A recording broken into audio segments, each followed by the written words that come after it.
These things are so comfortable. I Oh, don't find yes. many boots like this that are actually this comfortable. Most of them that are that thick and stiff are not real comfortable. These are. They're just comfortable. Wolverine. Yeah. Excellent. Yeah, it's just so comfortable.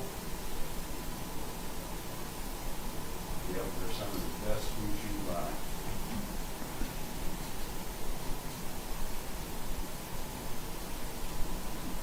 Okay, we should be coming up here. Come on.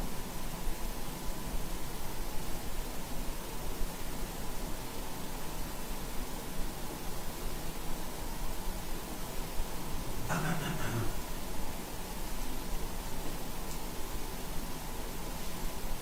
left my phone in there too. I'm not gonna need it. Alan ain't gonna be using it anyway, so I'll get it afterwards. Good to see everybody.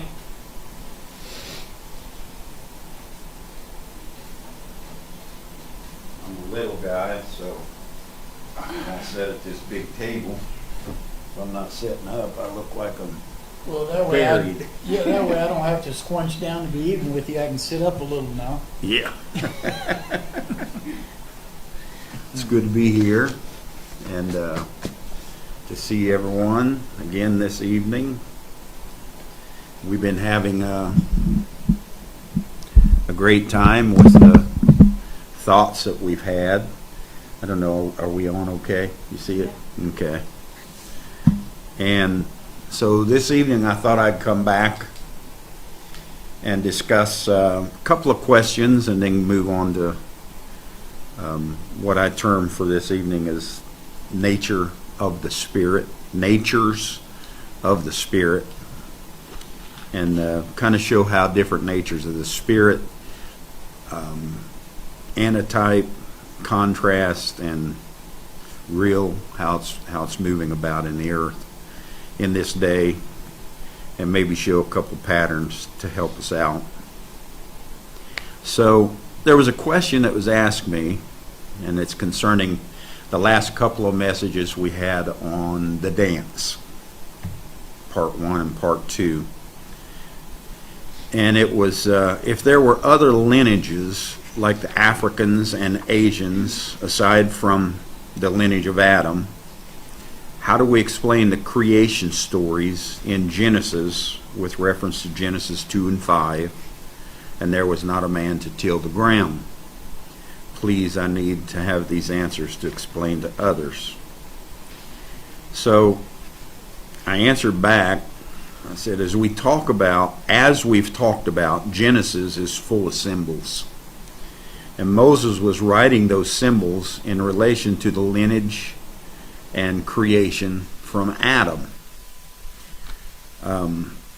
Or he was writing about the start of the lineage.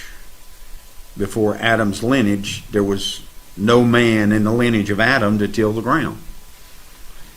And we have to realize that the biblical Old Testament was a written lineage and acts of civilization for the reference and historic view of the Israelites, especially from Moses thereafter. And I don't know whether you know it or not, but you can go into any one of those nations that it talks about, from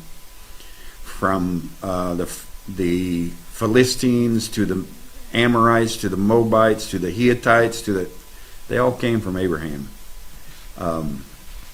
Abraham had 2 sons, Ishmael and Isaac. Now he had some other sons, but Ishmael had 12 dukes and had 12 princes and had nations that grew up out of him too, and that's where you see a lot of it. But the Bible is all about those 2 seeds.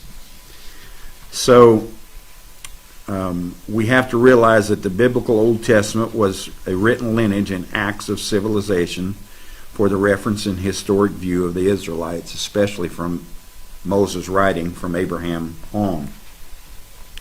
The New Testament was for the reference and historical view of another creation, a new creation in Christ. If you will notice, when both creations came on the scene, there were already civilizations in the earth. Jesus was the head of a new creation.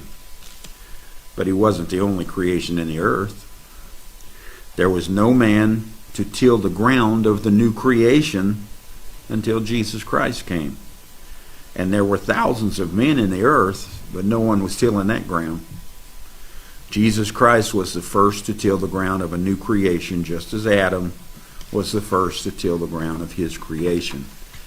And there are many other creations in the earth at that time. Then we were talking about also the lineage, and I went into Ephraim and showed how that Jesus did not come out of the tribe of Judah, but he came out of Ephraim, and showed how that the scepter departed from Judah when Shiloh came, which was Jesus Christ, and the prophecies of Jacob showed that Shiloh, or the shepherd's crown, and the blessing would come through Joseph. And of course it was Ephraim, and Jacob then adopted Ephraim as his firstborn, said, that he would take the place of Reuben. And I thought Wesley Cook made a great comment, and I wanted to read it, concerning the Messiah and the whole calibrating of where the Messiah came through. He said, come to think of it, reading it over the years, it never made any sense that Joseph, Ephraim, was obviously the promised son, and yet Judah was supposed to have the promise. I'm recalibrating, he said. I can just hear William Branham saying, don't put any interpretation to it.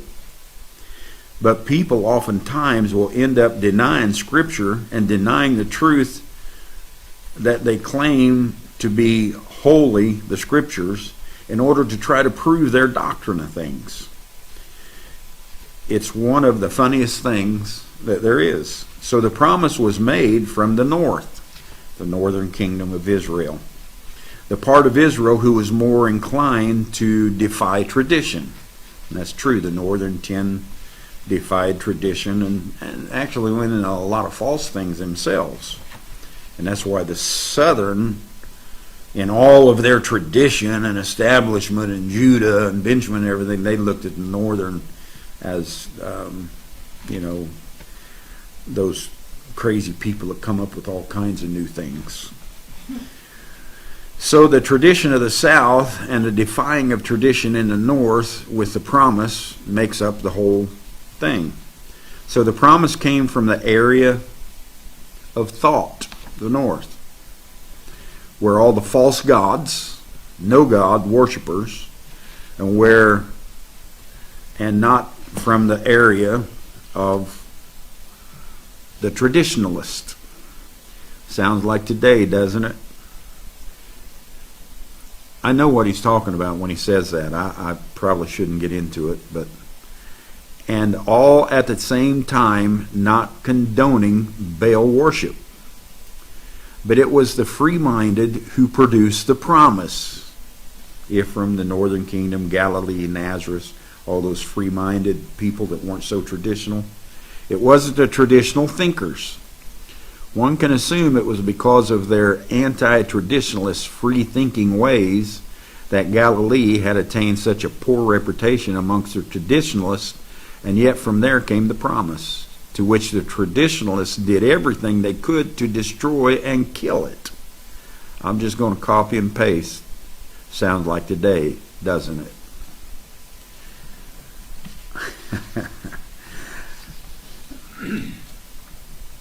I'll leave it at that. I know exactly where Wesley Cook is coming from, and I do agree with him. If you look at the longitude and the latitude of things, and you run the Mason-Dixon line almost between the north and the south, and you will find that the northern and southern kingdom of Israel laid almost in that same parallel as today. And if you look at 2016, 14, 15, and 16, when this Third Testament kingdom was split, the northern kingdom, Galilee, Nazareth, those free thinkers, those people that they don't want to stay with tradition. They all are in that northern kingdom, and you drop below into the southern kingdom and you get those leaders, and it's all traditionalists. Stick with the message, stick with this, stick with that. Those guys are so crazy, they've gone so far out you can't believe anything they say. There's no Christ coming from them. So you got the whole north and southern kingdom again right here going on when the Third Testament kingdom split and went north and south. I'll leave it there, and I'll just say we're above the Mason-Dixon line. Nature has taught me how to have a lasting and spiritual relationship with the Spirit and humanity. I've never found a religion, a school, a workplace, or a group of any kind that taught me so much as nature has. I just haven't found it. The woman nature has opened up my love and care, compassion, empathy, oneness, and understanding. And the woman nature has mended my heart, my male ego, my competition, dominance, judgment, indignation, revenge, exclusion, all those things about the male attribute. The woman nature is coming in now and breaking those things up. Yes, nature itself molds and casts you into a new creation. When we can understand that and see it, Buddha made this statement. Everything changes when you start to emit your own frequency rather than absorbing the frequencies around you. When you start imprinting your intent into the universe rather than receiving an imprint on you from existence, that's when things start changing. And that's what we are doing now, whether you know it or not. We are making a huge imprint on the universe. Not too many frequencies are coming in to put imprints upon us right now. It's the woman's nature. She's full of inclusion. She's full of love, compassion. She's full of all those things, full of discovery. She kind of gets up and walks away, sways away from tradition and all those kinds of things and rules and regulations because of one big reason, that old kingdom is finished. Mm-hmm. And it's the woman's nature to pull out of those old things into new things, to pull out of those old rules and establishments. And when something is dying, it's a woman's nature to bring new life into creation. And that's what's going on. We are transforming from a death culture. What I'm saying is that old culture's dead. Church is dead. When I say these things, don't get afraid. Just think about what I'm saying. We just need to change terms a lot. Church is dead. Christianity is dead. The books, the Bible, all those things. For this age that we're in, those things are dead or dying and fading away. And it's not that we have turned on the Spirit of the Lord. You remember a long time ago, maybe 6 months ago, I said there's only one thing that can stop the Spirit from moving in the earth. And that is the Spirit itself. He moves one way for a long period of time, through a transition, through a dispensation, through a testament. He moves that way for a long time, but at some point, you don't stop it. When I say you don't, there's no devil or there's no evil spirit out there that's changing things and moving the life out of Christianity, moving the life out of all those things that used to have so much life in it, church and going to church and doing this. There's no devil moving the life out of that. It's the Spirit Himself that is transitioning, refurbishing, bringing about a new culture. He's moving us out. The Spirit is moving us out of a death culture into a life culture. We're transforming from a death culture to a life culture. And the contrast and the antitypes is doing the opposite. We're watching them as we're moving into a life culture. They're falling into a death culture. And they're falling into traps, and they're falling into all kinds of things.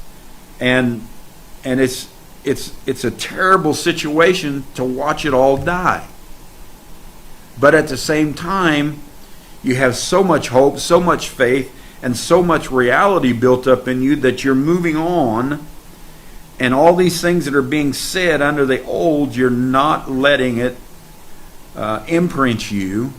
And you're not holding yourself back and staying with that creation, but you're moving forward into a brand new creation. The old nature is dying. It's dying out. I'm talking about natures of the Spirit. 50 years ago, it was the nature of the Spirit to find you a church. It was the nature of the Spirit to listen to a pastor. It was the nature of the Spirit to do all these things and to follow. And as a woman, it was the nature of the Spirit for you to surrender and to lay down your life and to be silent and to do all these things. It was a nature, and it was a real nature, a live thing that the Spirit is doing. But today, the Spirit is putting a halt to that. The Spirit is letting that die out. He's letting it go away. The Piscean ways, the building up of the hierarchies and lifting people up and lifting up books and lifting up famous men and doing all these things. It's dying out. And it's even dying out in the other cultures, not just in the spiritual culture, but look at the Hollywood culture. You know, it's dying out. Nobody's going. They're not making any money. The government was going to have to fund Hollywood.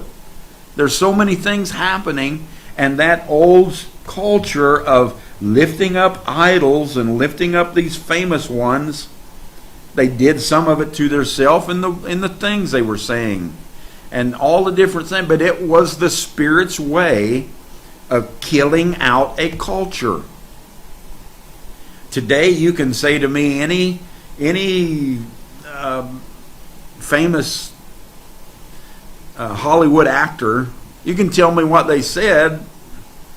It's like water on a duck's back. I could give a hoot what they said. I used to pay attention. You know, when they said things, the Spirit was behind it. Today, they are just rattling off like dead wood, making a lot of noise in the wind. Because the Spirit has put a stop. He's put a death culture into that. The old nature's dying out, fading away. And the flow of the Spirit is bringing in another nature. We're coming into another nature. We're watching the male nature drop into the background, die out, become less dominant, to have less of a voice. Whatever you want to say about it, we're watching the male nature fall into that. And it's the symbolics of it is out here. And you're watching everything from politics to everything under the sun that's going on out here, workforces and families and cultures and everything. And the woman is having more of a say. And a lot of times the woman is the breadwinner. A lot of times the woman is the wiser.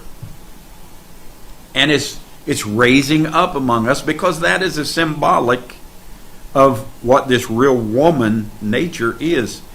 So we have the The old nature's dying out, fading away, and the flow of the Spirit is bringing in another nature. We have said that the male nature is the testator, the establishing, the establishment, the dominance, the rulership, the unbending way. That male nature comes in and it begins to set up all those rigid things and those fences and those property lines, so to speak, and those all of the lines that are drawn and all of the wars that come about. It's the male nature that's doing all those things. And the male nature is the testator. Once you've come through a transition, then the male nature comes in and just sets all kinds of rules, lines, regulations, and everything else into the middle of that. And you learn all kinds of details from it and principles and signs and wonders and everything else. But then after a while, that very thing that you were learning off of, the Spirit moves on, and that thing becomes a death culture. And it begins to die, and it begins to fade away. And new words, new languages, new systems, new understanding, new discoveries begin to come in. Well, when that happens, the male is the establisher, the dominant and the rulership, the unbending way, and it takes us into every little detail of principle and how we need to set up on this and make this our kingdom. So the male, actually you could say this, after a transition, the male creates the kingdom. And then the woman, or the female nature, the woman nature of the Spirit, natures of the Spirit is what we're talking about. The woman, or the female nature, we view as the transitionist. The nature that brings a change. I think I used some pretty simple things the last couple of times around, like you move into a home, husband and wife. The home can stay exactly the same for 20 years, 30 years. The husband don't care. You don't got to move no pictures around. You don't even have to shake a rug out. Don't matter to me. If I mop the floor once a month, wipe the ring out of the tub occasionally, and if your shirt gets too dirty, just turn it inside out. That's the male nature. When the socks start stinking, it's time to wash them. It's a male nature. And the female nature we view as the transitionist, the one that says things gotta change. The one that says, I'm not leaving that picture there another day. And this rug's going to get shook out on the line, or we're going to buy a new one. Or the transitionist is that lady, that female nature, the nature that brings change and discovery and new life as it spreads across the earth. Now you take what I'm using as a little family unit, and you pull that out and you start spreading it all across the earth, the great things that are happening. And when you have entered into something, then the male nature kind of takes control and sets up the guidelines, the rules, the establishments, the principles, all the laws and the regulations. And then you kind of sit in that for a little while, and it starts getting musky and old and doesn't work anymore. And that woman wants more. She wants to see more. She wants to understand more. And so she begins to change things. The transitionist comes in, and it brings new life, and it spreads across the earth. We saw the view of Jacob in his prophecies, how he talked about Israel in Genesis 49, and we opened up the fact that Israel is the woman nature. When you're looking at nations, when you're looking at the earth, Israel is the woman's nature. He called her a mother, he called her his daughter, he called her his wife. All those things, she carries those attributes about her. She's the female nature, or the woman nature, kind of spread throughout the earth. We view this woman as a transitionist. She changes things. She changes dispensations. And going through the transition, languages change, rooms change, ideas change, everything changes, and you roll through, and the old books are put somewhere else, and there's new magazines, there's new books, there's new this, there's new that, there's new everything. It rolls through, and you get new clothes, and you get new this. The woman is a transitionist, and that nature brings change into the earth, and it brings discovery of many things, from spiritual to material to natural to physical, and right on down the line. New life as it spreads across the earth. The way Jacob talked about that woman, and how that the spirit and nature of Israel would go throughout the earth. And then he said, in the latter days, this is how she'll raise up. This is what she'll look like. And we went through that over the last 2 sessions. What we're now talking about is not one or the other attribute of the male-female. One doesn't take over and then control from then on. And the other doesn't take over and control from then on. They're really one spirit. They're just one spirit. And they're 2 attributes of the one spirit, and the one spirit raises up an attribute and uses it, and then kind of takes the spotlight off of it and raises up the other attribute and uses it, takes the spotlight off of it. And those male-female attributes are working in unison as one. We're not talking about just one attribute, but we're talking about the male-female being in the spotlight, and they are both cyclically working together all the time. You as an individual may be in a male cycle right now. You got male-female in you. And you may be in a male cycle for a couple of years when everybody around you is running a female cycle. And that might be why you contrast sometimes. That might be why you have differences sometimes. Every one of us are individuals, and we run through the cyclical male-female attributes, feelings, the ways we live, the changes we make. We run back and forth in that cycle ourselves. And then nations run in that cycle.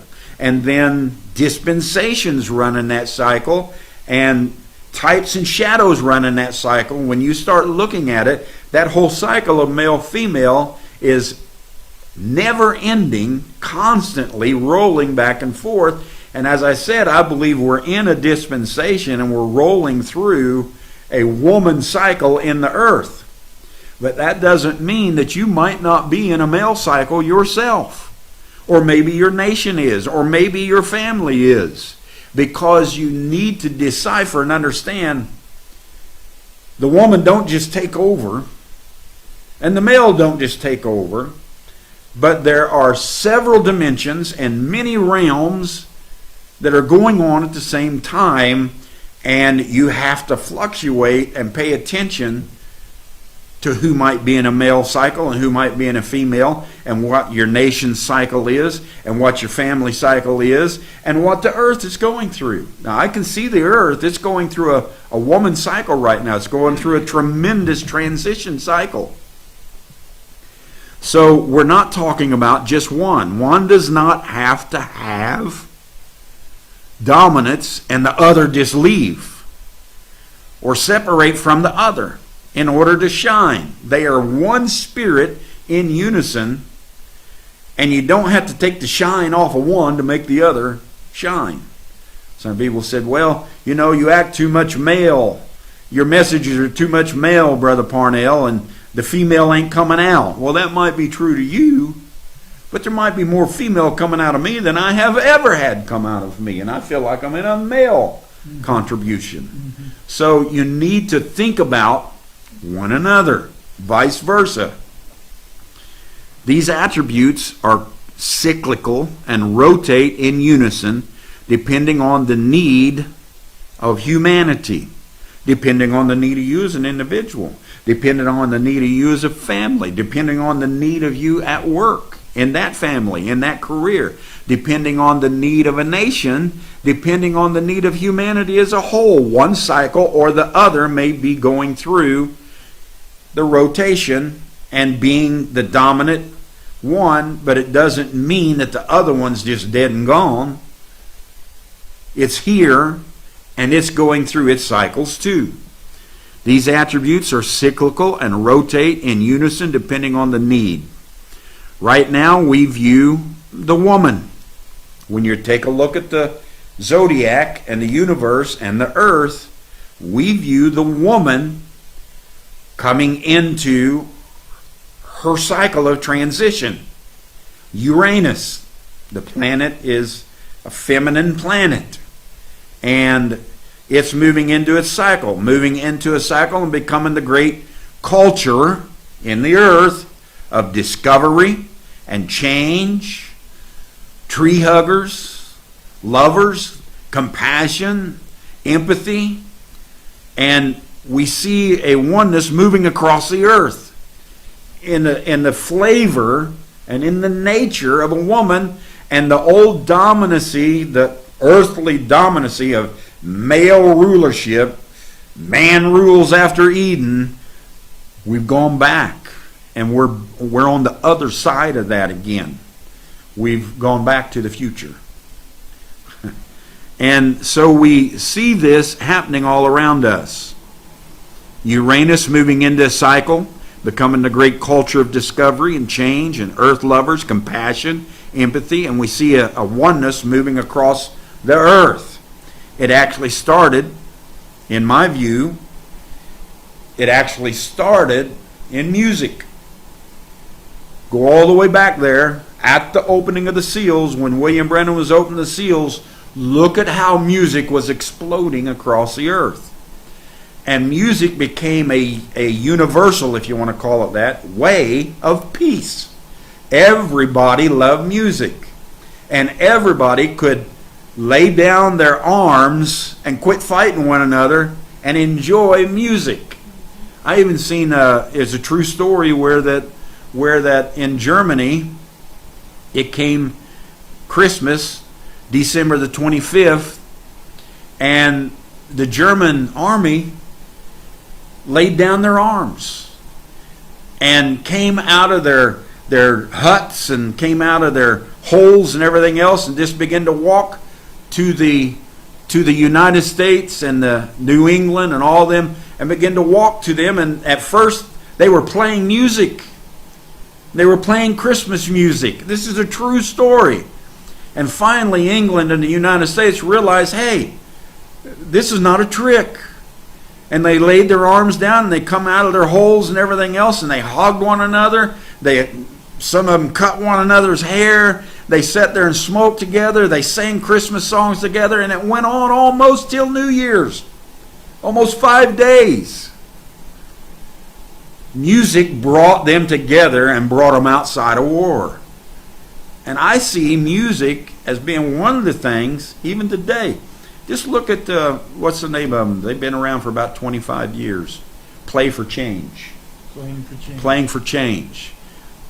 They're all over the world. Mm-hmm. And they make sure you know that everybody from all over the world, from Senegal to USA to Ghana to here to there and everywhere, and they got them in there, and they're playing everything from congas to bongas to violins to strings and everything else, and they're white, they're black, they're yellow, they're red, and it's pulling a culture together, a culture of life rather than death.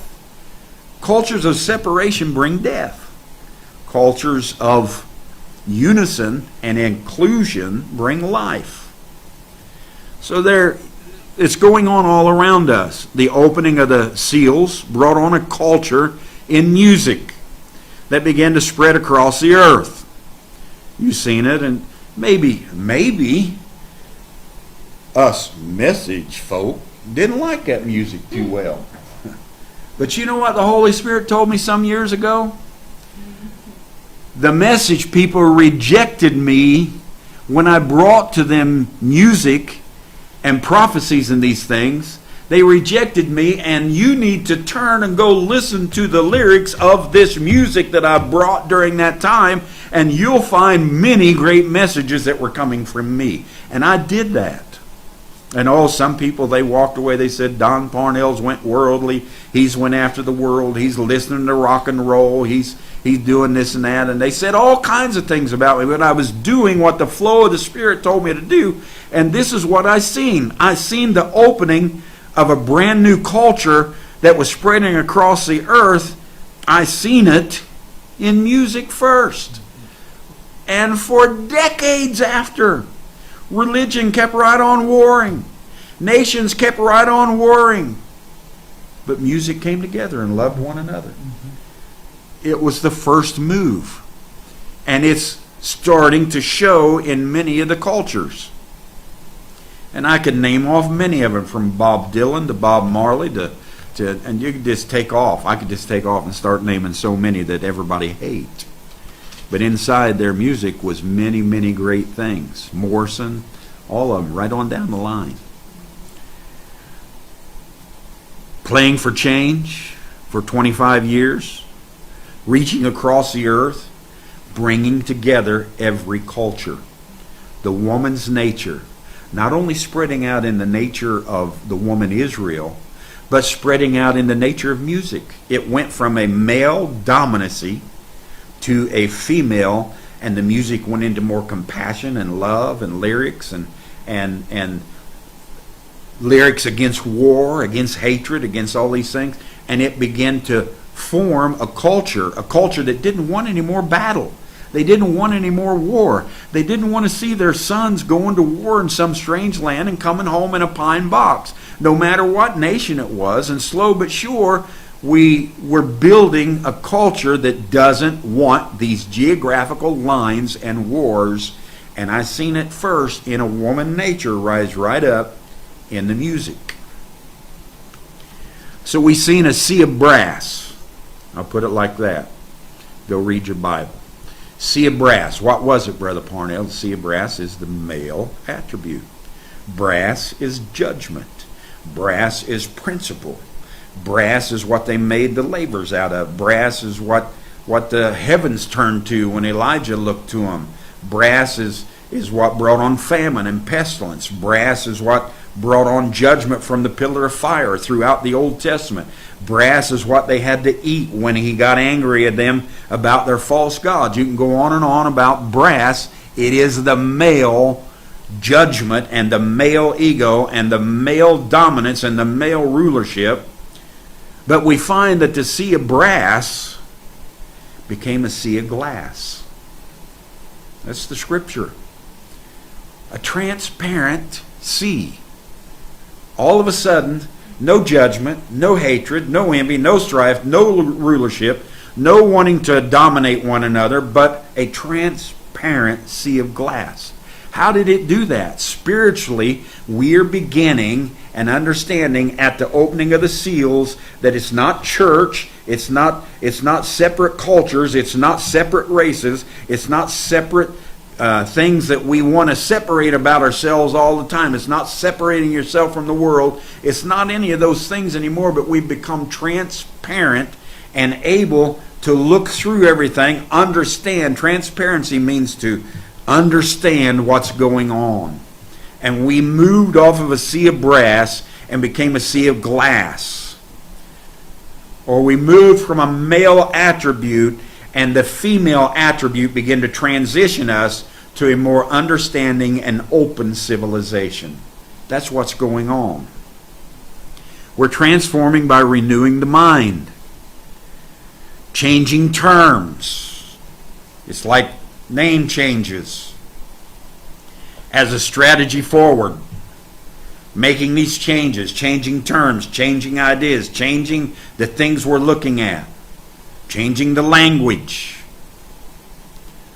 I'll just tell you now, I've got a few that are working with me, and I'm working with them on message and on Messenger, and they're out of the message, and they're saying, Brother Parnell, the things you're saying are so far beyond our language. We don't even, they're not talking about Spanish and English and they're talking about what you're saying. My God, we've never heard these things before. We've never heard these terms before.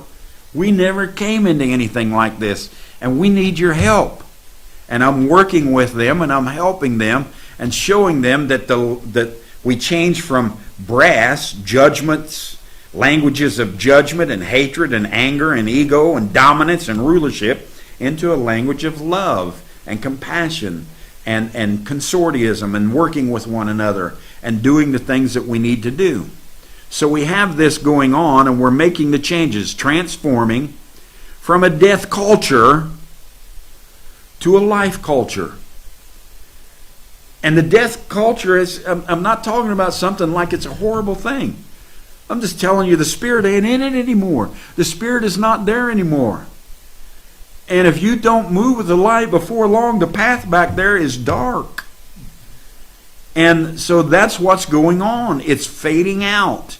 We're moving into a different mindset, a life mindset. We are thinking on natures of the Spirit. What natures is the Spirit flowing in today? And how they spread across the earth in their season.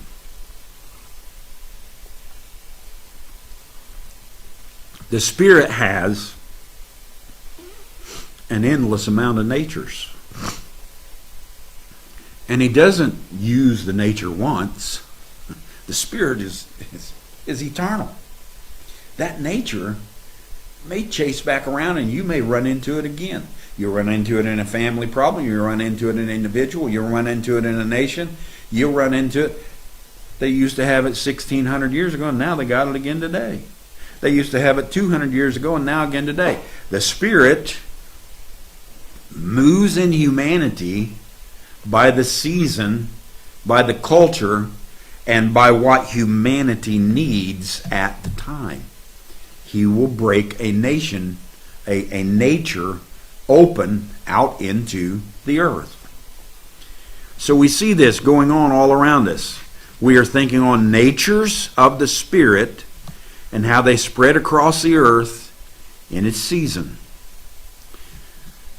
I wrote this down. Now I'm saying this, don't go getting all upset about Don Parnell speaking against this and speaking against that. I'm using and showing you straight up facts about what's going on. I was talking with Brother Mitten. He said one of the things that, he said, I've listened to your last 4 or 5 messages and went over them and things, and he said, it's just it's undisputable. This is so full of facts, so full of scripture, so full of science, so full of all these things. It's one place he even wrote it out on Facebook for everybody to see and said this is the greatest explanation of the woman nature that I have ever heard. Mm-hmm. And I'm not saying that because of me. I'm saying that because it is. If it was him saying it, I'd be jumping on top of it. If it was Alan or Brother Stuckless or Brother Marion, every time you guys bring something up, Brother Wesley Dolphin, Wesley Cook, James, anybody, when you say something and it resonates, I'm jumping all over it. I enjoy it. I like it. And that's what he's saying. This thing is so full of what is resonating. And I wrote this down, and while we were talking, I said, we are super spreaders. Oh, now, Brother Parnell, you know where that word came from. That's the COVID. People do certain things, and they cause it to be they become a super spreader. Yeah? If you want to be a super spreader of COVID, then go ahead and talk about COVID. But I don't want to be a super spreader about COVID. We are super spreaders. We are the move of the Spirit. And the Spirit moves in nature and spreads it across the earth. We are spreading a nature, a woman's nature, across the earth right now that's coming out of the prophecies, coming out of the books, coming out of the the dispensations coming out of everywhere, and this woman's nature is rising up, and it's a dominant nature. It's a nature that's moved under the spotlight into the earth, and this woman's nature is taking humanity into a much, much, much greater intellectual, much greater scientific, a much greater spiritualistic, a much greater in every way. It's raising up the love, the compassion, the openness, the transparency, the sea of glass. It's doing all of these things, and it's opening it up and opening it up more and more and raising up this woman's love, this woman's nature, and we are super spreaders of that's going on. We are super spreaders. We're in the flow of a spiritual river. And we have something in us that we're spreading all over the earth. And the antitype's right there. All you got to do is watch it. Every nation, COVID, COVID, COVID. Corona is what it originally was called, the coronavirus. Corona meaning the crown. And we're spreading it. Not the COVID, not the coronavirus, but we're spreading the crown. We're spreading the understanding. We're spreading the mind. That's, Brother Branham said, you're going to go above the mouth. You're going to go above the eyes. What's up here? You put a crown on it. What's up here? Hair. You do all those things with it. So I'll talk about this just a little bit. We are super spreaders. We are the move of the Spirit, the flow of a spiritual river, and we went into the laboratory of the Spirit. We stepped into the lab. We as scientists, spiritual scientists, we stepped into the laboratory of the Spirit and are spreading a new nature all across the earth. That's what we're doing. Just like they stepped into a lab, created a virus, and started spreading it all over the earth. We stepped into a spiritual lab and created a new nature, and we're spreading it all across the earth. Spreading a new nature rapidly. It's an amazing happening. Creativity, we've created it. We've brought it about. Transformation, moving us into a whole new lifestyle. What has COVID done to you? It's moved you into a whole new lifestyle, a whole new way of living, a whole new way of thinking, a whole new way of socialism, a whole new way of distancing, a whole new way of not revealing yourself, a whole new way. They took the contrast of not exposing your identity to the public. They took the contrast of a virus. We, on the other hand, started spreading a nature. It's an amazing happening. It's creativity and transformation in its season. We're creating and we're transforming the earth into a new nature. A nature moving across the earth in us. And it's going forth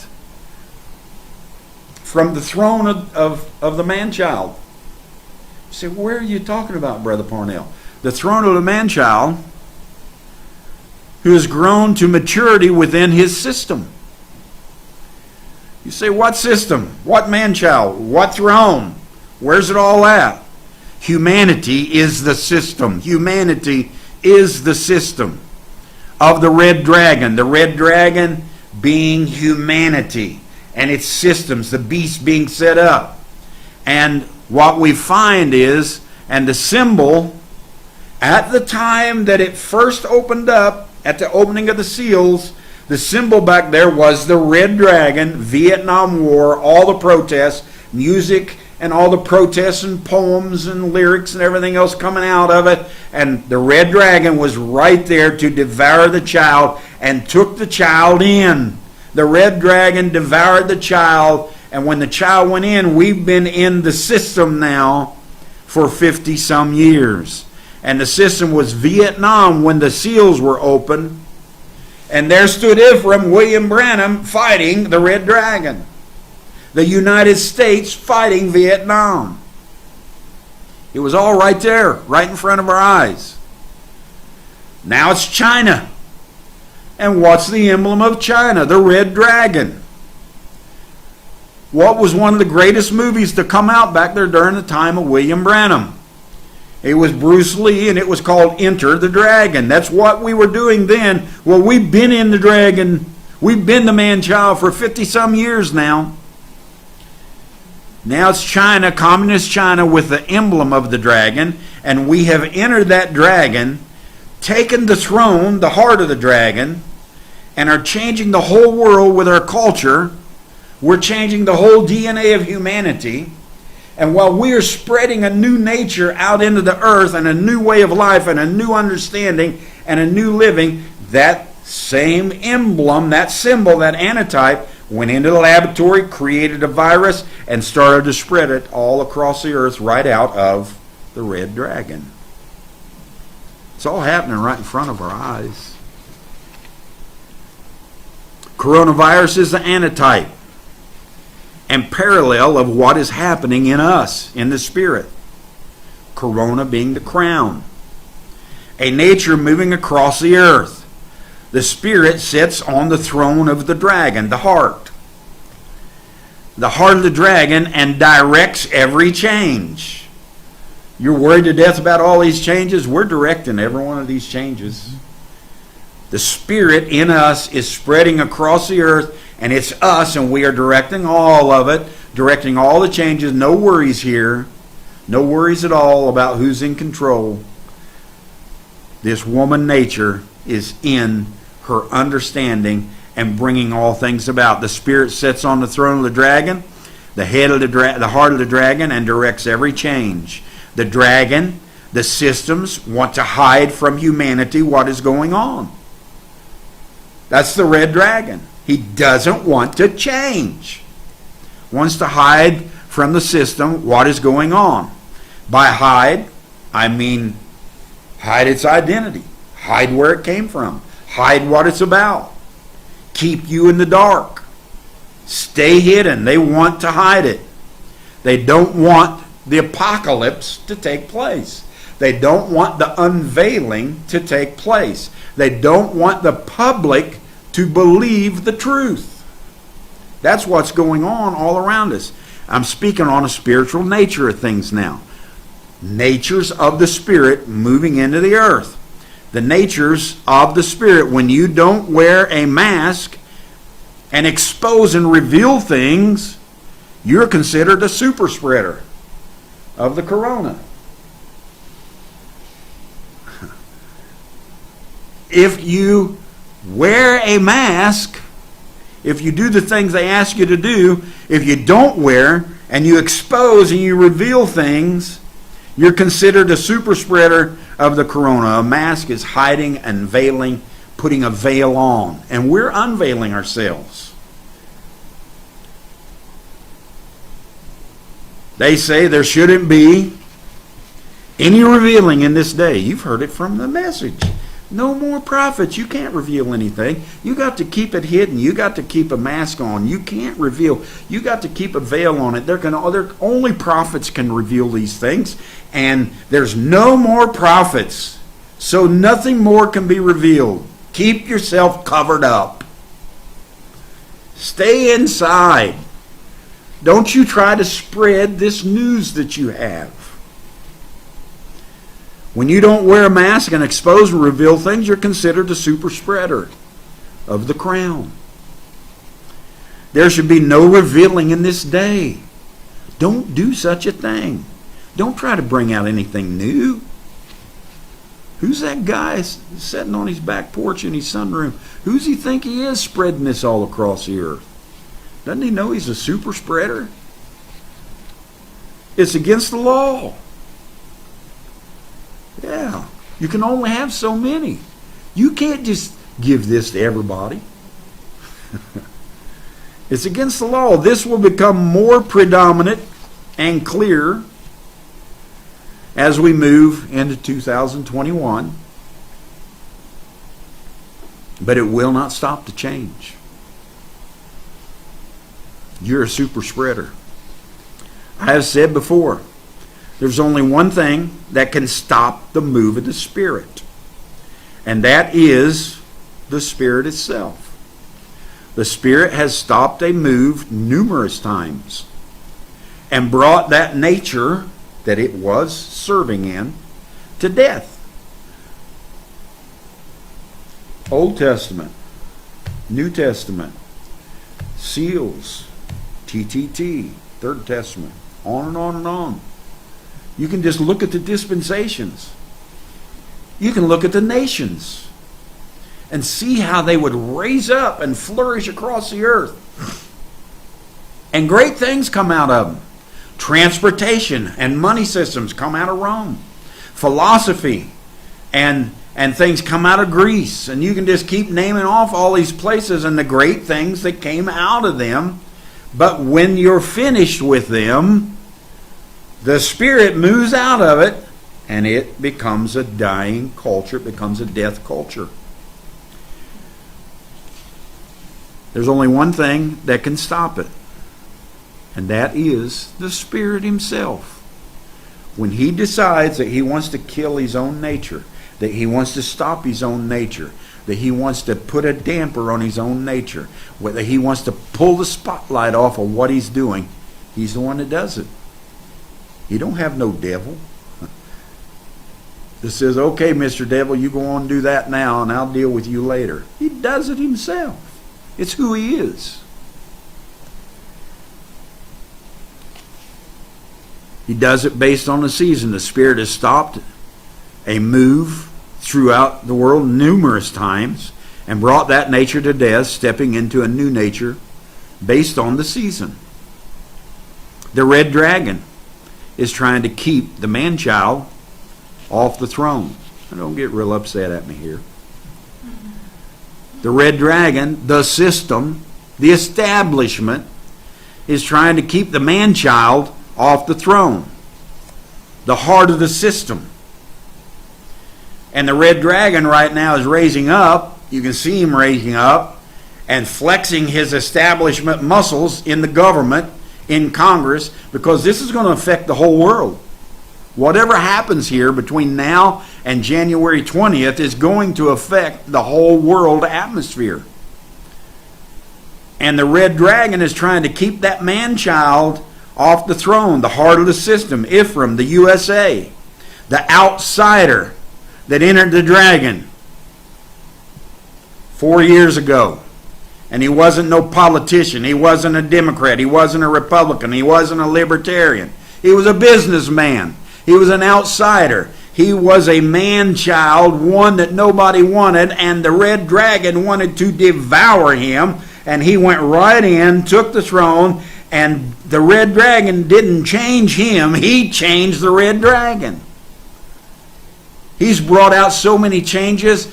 The world will never be the same because of this man-child that I'm talking about. He may be finished. I don't know. Maybe the Spirit's going to put a stop to that. And the Spirit's going to raise up another symbol, another emblem. And He's going to continue on. But one thing it won't change, that's the move of the Spirit and where He's taken us. The red dragon's trying to keep the man-child off the throne. The president. Brother Branham said, we're going above the eyes. We're going where there's no more movement. Well, take a look at me right now. What's up there? What do you see up there? Hair. That's all you see out here, and it doesn't have any movement. It doesn't go anywhere unless you decide to comb it. Hair. Above the eyes. Hair is the glory. Hair is the pillar of fire. Hair is all those. The woman's hair was a type of the pillar of fire, the glory of the Lord. Samson's hair was a type of the pillar of fire, the glory of the Lord. So we see this, and they're trying to take this president, this orange-haired man. When you look at it, it looks like the pillar of fire.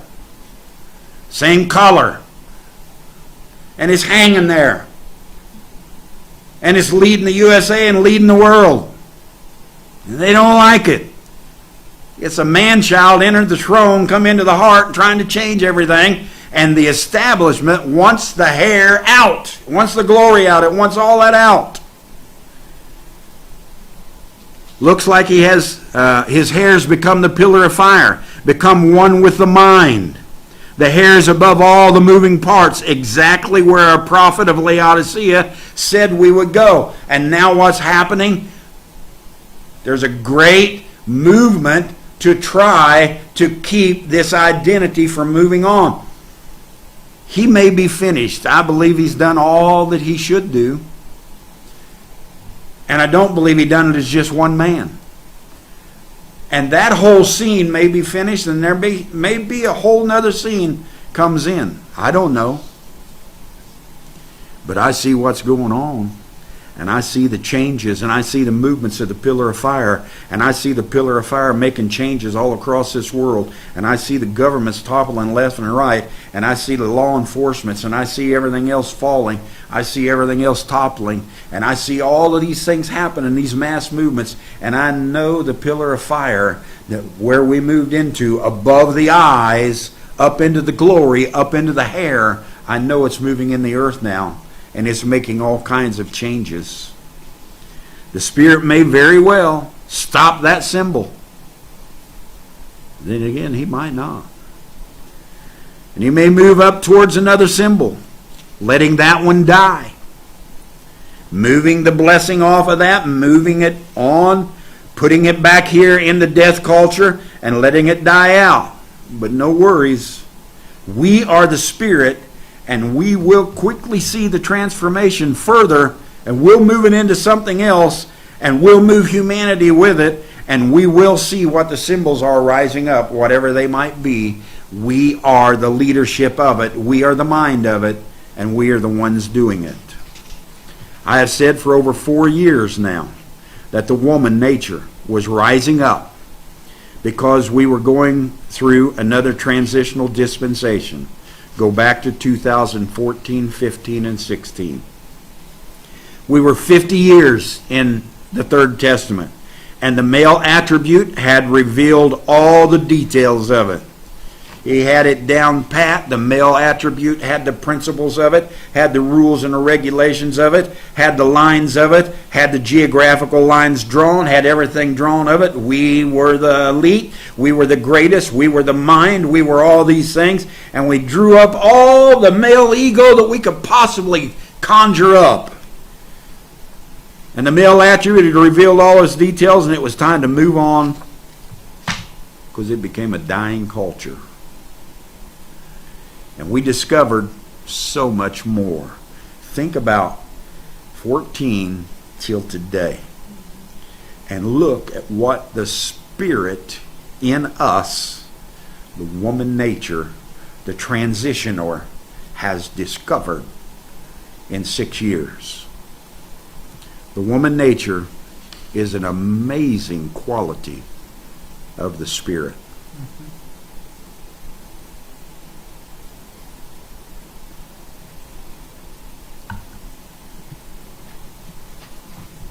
Are we understanding? Mitch Edwardson said to me, we've been emphasizing the woman being one in sameness as the man, and highlighting the global trend taking place since the turn of the century. We've all been seeing it. Been seeing the rise of woman, the nature of woman, as a symbol of the transition and transformation forward. Back to the future before the introduction of rulership in Eden. So Brother Mitz is talking about, he sees this woman's nature that's raising up now, transitioning us and taking us back to the future, or back to the days before the rulership, before the Garden of Eden.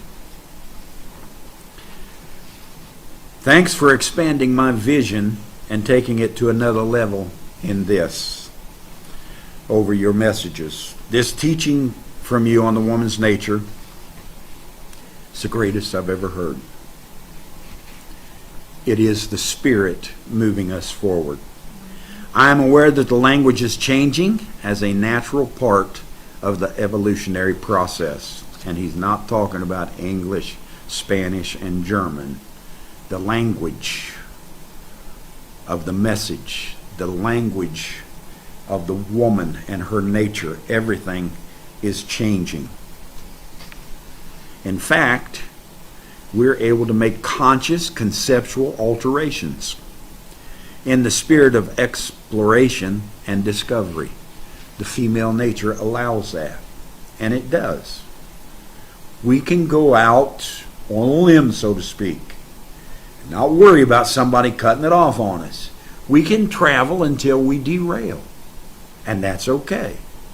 We'll pick up everything that we've seen along the way, and we'll keep moving. The woman's nature can take us into conscious, conceptual alterations in the spirit of exploration and discovery. Not to make ourselves better, as you plainly said, but for our enjoyment, to enjoy it. Brother Mitta, still speaking. Christianity doesn't cut it for me, and it hasn't for many years now. I think of the presence as an inexhaustible energy with limitless form. I always liked what he was saying, and I always liked him traveling with me. I always thought of him as the M&E, Mitta Edwardson, Moses and Elijah, the M&E. I remember when the Moses and Elijah understanding began to first come out, Rick Hall, who's going to come and visit me for 3 days tomorrow. Rick Hall and I and Andy Craig were sitting in Max and Irma's, which in the United States is termed M&E.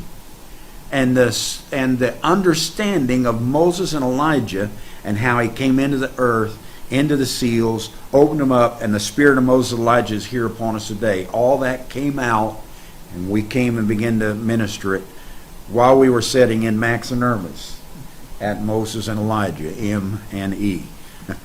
So I watch all those things because there's always symbols all around you of what's going on if you have an eye to pick it up.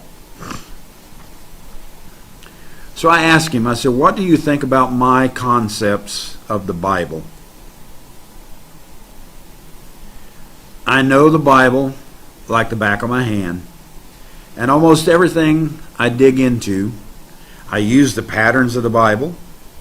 I very seldom mention it as a dominant book anymore because, as your last prophet in New Zealand said, this book has been turned into an idol. And I can see that. The Bible has been turned into an idol. When it is used, if I just bring the Bible, you don't see a Bible with me much anymore. If I bring the Bible to the table with me and I start talking in a conversation, most minds immediately shut off of any other form of Christ. The Bible's the only way. The Bible's the anointed one. The Bible this, the Bible that. And to me, when I start feeling that around me, I said, it's like a stench in my nostrils when that smell starts going on. I seem to find many thousands resonating with the same approach now. It's not that the Bible's bad. It's not that the Bible's no good. And it's not that the Bible's not anointed. But it's not the only thing that's anointed. It's not the only place the prophets spoke. And it's not the only place the Spirit is moving today. And it's certainly not the only place that the woman's nature is expressing itself. It's expressing itself. I showed you music. I showed you different ways. In every culture, it is expressing itself. I said, to me, it just feels so out of season trying to use that approach of The Word says, the Word says, the Word says, the prophet said. To me, trying to use that approach is like a dying nature to continue on that old route. I just feel like I'm going back into a death culture. He wrote back and he said, I understand exactly where you're coming from. The woman nature is taking us into another spirit, another day, and another culture. That's what it's about. Transitioning. I wrote this poem about 5 years ago or so. I don't know, 4 years ago. I actually posted it once on Facebook, and it didn't resonate. I think one or two people said, nice poem. But that wasn't what it was about in my heart. It's something that connected with me, and it was, I wish you time. And this connects with me and resonates with where we're going. This woman's nature needs time to come to fruition, to come to maturity, to break into many, many, many more realms, to open up into many, many more cultures. And I wish you time. You're the ones that are reaching out here and doing a lot of it. I wish you time. I do not wish you any gift. I wish you to enjoy what most do not know how. I wish you time to laugh and play and have fun. If you use time properly, you can get what you want from it. I wish you time for your work and your spirituality, and not only for yourself, but also to dedicate some of it to others. Use this time. You are a super spreader. I wish you time not to rush and run in life. But my wish is that you have time to be happy. I wish you time not only for it to pass, but for you to stay in it, realizing it is eternity. Time to be amazed and time to have confidence. And not just for you to see it on a clock. Oh, that's what time it is. It's not what it's about. I want you to see the seasons. I want you to flow in the season. I want you to taste the seasons and the detail and the things that are going on. I wish you time to touch the stars, enjoy the moon, and time to grow, to mature, to be you in this great thing that's happening. I wish you time to have hope and faith and love. It does not make sense to yearn for these things. You should have it. I wish you time to find yourself within yourself, to live every day and every hour and every moment as yourself. I also wish you time to understand and accept life. I wish you, from my heart and yours, that you have time for life, prospering, being happy. Time for all these things. The woman's nature is infiltrating all the realms, all the dimensions. It's saturating everything right now. It's transitioning every realm. You can't leave one realm out.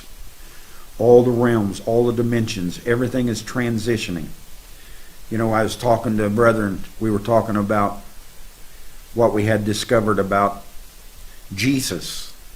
And they're in the sixth dimension, and they are having their talks, and they are listening to our talks, and they are progressing as we progress.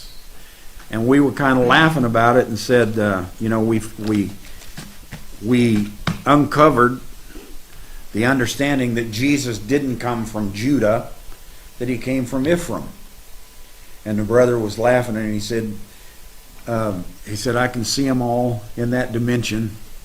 And he said, thousands were standing there, and millions that were Judah, and millions that were Ephraim. And Jesus was standing among the Judah. And the revelation come out. Jesus didn't come out of Judah, he came out of Ephraim.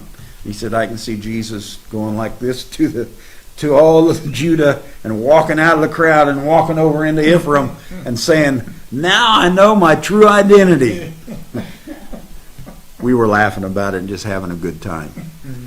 But that's what I'm saying. We're all in this together, and we want time. time to stay in and realize it's eternity, and all of eternity and every realm is moving with everything we see, every desire we have, and every decision we make. Every realm is fluctuating with it and moving with it. It's our time. It's our season. It's the woman's nature now. Woman nature coming to light, attributing transition, bringing us out of that male domination into love and empathy and compassion and inclusion and oneness. That's a woman. That's the woman nature. I hope I've been able to help. It's a great day that we're in. It's a great understanding. Remember what I said. Cycles are going on all across the earth. Cycles of male and female. Don't get so angry at people when they have such a different view. They just haven't pulled out of a cycle. Mm-hmm. Some maybe have been born here just to stay in that cycle and they can't go any further. It's okay. No worries. The Spirit is in every one of the cycles. We just happen to be so blessed to be in the one that He's moving in now. I always want to be there. I always want to be so flexible. I always want to just be so open, so mutable, that when the Spirit begins to put a damper on a culture and begins to turn that damper down and shut the heat off and make it go cold, I want to be where the Spirit is going. I don't want to be where the Spirit was. I want to be where it's at and where it's going. It's my nature. And in doing that, it's not always easy. Sometimes you cry for loss of good friends. Sometimes it hurts to watch whole groups walk away. Sometimes it kills you to sit back and watch for 6 years a dispensation that you created, the Third Testament, and watch them fail year after year after year to step forward and die, and more death and more death and more death. And it hurts on the inside. But then on the other hand, you know that they are not going anywhere. They're not being eternally separated. They're not going into a devil's hell. They're not going anywhere. They are just not moving fully in the flow of the Spirit here. And somewhere throughout eternity, Paul said, if here only we have hope, we are of all men most miserable. My hope and my understanding and my surety and my revelation is that whoever falls back here in a dead land, I'm going to meet them again in a better situation, and things are going to be great. So that's my love for each one of us. Is there anything that anybody would want to say? Or Following his thoughtless, he put a few things like we are far away from all that old traditions of the past. Just like the old ministries is dead. Nature itself trashes all those things. yes. And then Joe Gomez put is unmasking time. Unmasking. It's an unmasking time. Yes. Yes. It is.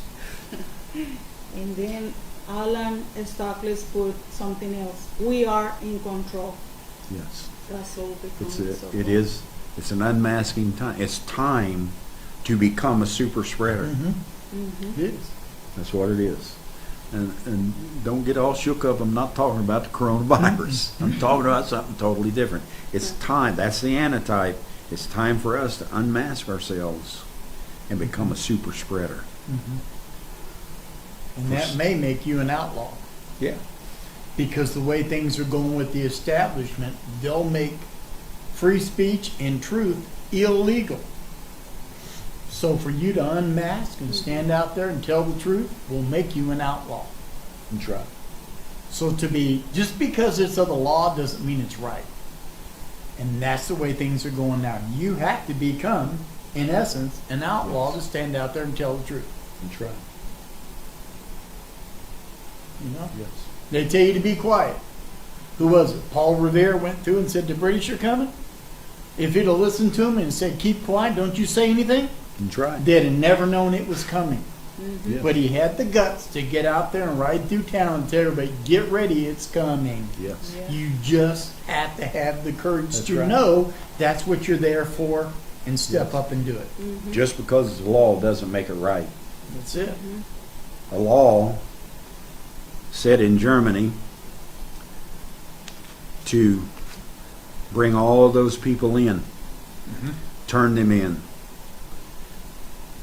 And they turned them in and they killed every one of them.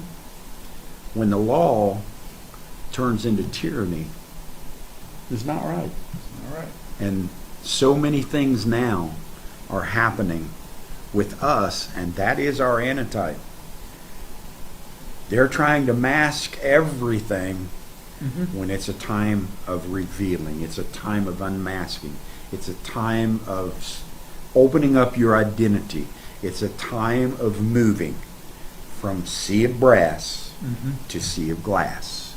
It's a time to become transparent and everyone understand who you are. It's not about what's lawful, it's about what's just. That's right. Mm-hmm. Amen. We love you. Thank you for coming in and listening with us. This is the last, as far as I know, unless Brother Rick and Brother Stephen, they're coming over to visit. If they want to do a fellowship, I'll announce it and give you plenty of time. I don't know if they will or won't, but this may be the last one of the year. As 2021 comes around, I put it out here the other day. This is when 2021 comes, this is the first year that we will have hindsight 2020. So That's very true. So we're ending a brand new year. I kind of put the tone myself to it, the mode. The motto is fast forward. Let's move on and let's move to the future. Let's move to before the rulership of Eden. Let's move to those things. And let's be a super spreader and spread everywhere we can throughout the earth. Love bless. Take this authority that you have. Take everything that you understand. Use it for one another. Pull it in and use it for yourself. We have healing. We have compassion. We have love. We have all these things for ourselves. Use it. That energy, use it in every way. Love bless.